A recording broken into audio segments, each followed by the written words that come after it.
ಬಾಗಲಕೋಟೆ ಜಿಲ್ಲೆಯ ಲೋಕಸಭಾ ಚುನಾವಣೆಯ ಟಿಕೆಟ್ ಕಸರತ್ತು.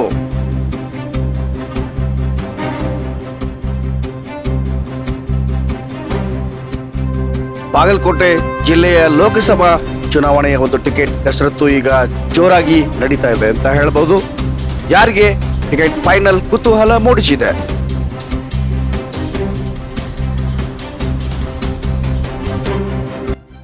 ಲೋಕಸಭಾ ಚುನಾವಣೆಯ ಹಿನ್ನೆಲೆಯಲ್ಲಿ ಬಾಗಲಕೋಟೆ ಜಿಲ್ಲೆಯಲ್ಲಿ ಎಲ್ಲ ರಾಜಕೀಯ ಪಕ್ಷಗಳ ಟಿಕೆಟ್ ಕಸರತ್ತು ಆರಂಭಗೊಂಡಿದೆ.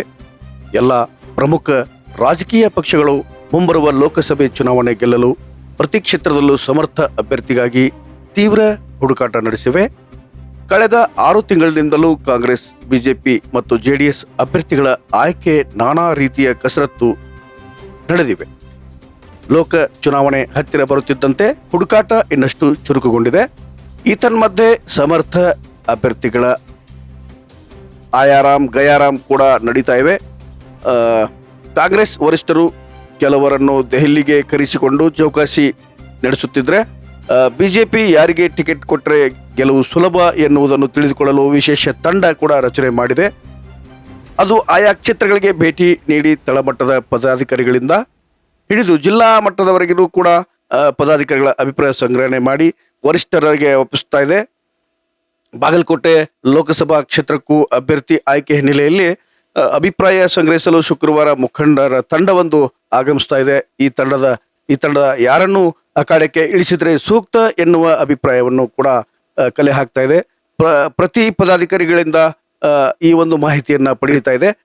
ಕಳೆದ 20 ವರ್ಷಗಳಲ್ಲಿ ಬಾಗಲಕೋಟೆ ಕ್ಷೇತ್ರದ ಬಿಜೆಪಿ ಸಂಸದ PC ಗದ್ದಿಗೌಡರು ಇಂತಹ ಸನ್ನಿವೇಶ ಎದುರಿಸ್ತಾ ಇರಲಿಲ್ಲ. ಪ್ರತಿ ಬಾರಿಯೂ ಕೂಡ ಅವರನ್ನು ಪಕ್ಷದ ವರಿಷ್ಠರು ಒತ್ತಡ ಹಾಕಿ ಅಖಾಡಕ್ಕೆ ಇಳಿಸ್ತಾ ಇದ್ರು. ಇದೇ ಮೊದಲ ಬಾರಿಗೆ ಪಕ್ಷದ ಪದಾಧಿಕಾರಿಗಳ ಅಭಿಪ್ರಾಯ ಸಂಗ್ರಹಣೆ ಪರೀಕ್ಷೆ ಒಂದು ಅವರಿಗೆ ಎದುರಾಗಿದೆ. ಕಳೆದ 4 ಲೋಕ ಚುನಾವಣೆಯಲ್ಲಿ ಅವರನ್ನು ಬಿಟ್ಟರೆ ಬೇರೆ ಆಕಾಂಕ್ಷಿ ಇರ್ತಾ ಇರಲಿಲ್ಲ.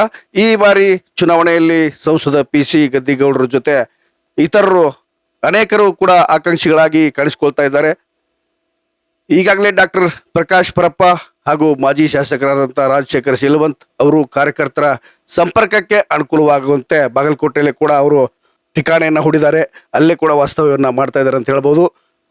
ಪಕ್ಷದಲ್ಲಿ ತಾವು ಟಿಕೆಟ್ ಆಕಾಂಕ್ಷಿಗಳು ಎಂದು ಅನೇಕರು ಕೂಡ ಬಹಿರಂಗವಾಗಿ ಹೇಳ್ಕೊಳ್ತಾ ಇದ್ದಾರೆ. ಇನ್ನು ಕೆಲವರು ಒಳಗೆ ಕೂಡ ತೀವ್ರವಾದ ಪ್ರಯತ್ನವನ್ನು ನಡೆಸಿದ್ದು ಕೂಡ ಸುಳ್ಳಲ್ಲ. ಬಿಜೆಪಿ ವರಿಷ್ಠರು ನೇಮಕ ಮಾಡಿರುವ ಮಾಜಿ ಸಚಿವ ರಾಮದಾಸ್ ನೇತೃತ್ವದ ವಿಶೇಷ ತಂಡ ಇಂದು ಶುಕ್ರವಾರ ಜಿಲ್ಲೆಗೆ ಭೇಟಿ ನೀಡುತ್ತಿದ್ದು, ಈ ವೇಳೆ ಪದಾಧಿಕಾರಿಗಳಿಂದ ಆಕಾಂಕ್ಷಿಗಳ ಕುರಿತು ಅಭಿಪ್ರಾಯ ಸಂಗ್ರಹಣೆ ಮಾಡ್ತಾ ಇದೆ. ಇಲ್ಲಿ ವ್ಯಕ್ತವಾಗುವ ಅಭಿಪ್ರಾಯವೇ ಪಕ್ಷದ ಅಧಿಕೃತ ಅಭ್ಯರ್ಥಿ ಆಯ್ಕೆಗೆ ಬಹುತೇಕ ಅಂತಿಮ ಮಾನದಂಡ ಆಗ್ತಾ ಇದೆ ಎಂದು ಹೇಳಲಾಗ್ತಾ ಇದೆ. ಯಾವ ಟಿಕೆಟ್ ಆಕಾಂಕ್ಷಿಗಳ ಪರ ಯಾವ ರೀತಿಯ ಅಭಿಪ್ರಾಯ ವ್ಯಕ್ತವಾಗಲಿದೆ ಎನ್ನುವುದು ಕೂಡ ಸದ್ಯ ಕುತೂಹಲ ಮೂಡಿಸ್ತಾ ಇದೆ. ಬಹಿರಂಗವಾಗಿ ಟಿಕೆಟ್ ಆಕಾಂಕ್ಷಿ ಹೇಳಿಕೊಳ್ಳುತ್ತಿರುವ ಅವರ ಜೊತೆ ತೆರೆಮರೆಯಲ್ಲಿ ಕೂಡ ಯಾರು ಕಸರತ್ತು ನಡೆಸ್ತಾ ಇದ್ದಾರೆ ಅನ್ನುವಂತಹ ಅಂಶಗಳು ಕೂಡ ಬಹಿರಂಗ ಆಗ್ತಾ ಇದ್ದಾವೆ. ಒಟ್ಟಾರೆ ಈ ಬಾರಿ ಸಂಸದ ಗದ್ದಿಗೌಡರ್ ಪಕ್ಷದ ಟಿಕೆಟ್ಗಾಗಿ ಏನೆಲ್ಲ ಪರೀಕ್ಷೆಗಳನ್ನ ಎದುರಿಸಬೇಕಾಗಿ ಬಂದಿದೆ ಅನ್ನೋದು ಈಗ ಅವ್ರನ್ನ ಕಾಡ್ತಾ ಇರತಕ್ಕಂಥ ಒಂದು ಪ್ರಶ್ನೆ. ಎದುರಾಗಿರುವ ಎಲ್ಲ ಪರೀಕ್ಷೆಗಳನ್ನು ಕೂಡ ಪಾಸಾಗಿ ಟಿಕೆಟ್ ಪಡೆಯುವ ಅದೃಷ್ಟಶಾಲಿ ಯಾರಾಗುವರು ಅನ್ನೋದು ಕೂಡ ಈಗ ನಾವು ಕಾಯಬೇಕಾಗಿದೆ ಇನ್ನಷ್ಟು ದಿನ. ಕನ್ನಡ ನ್ಯೂಸ್, ಬಾಗಲಕೋಟೆ.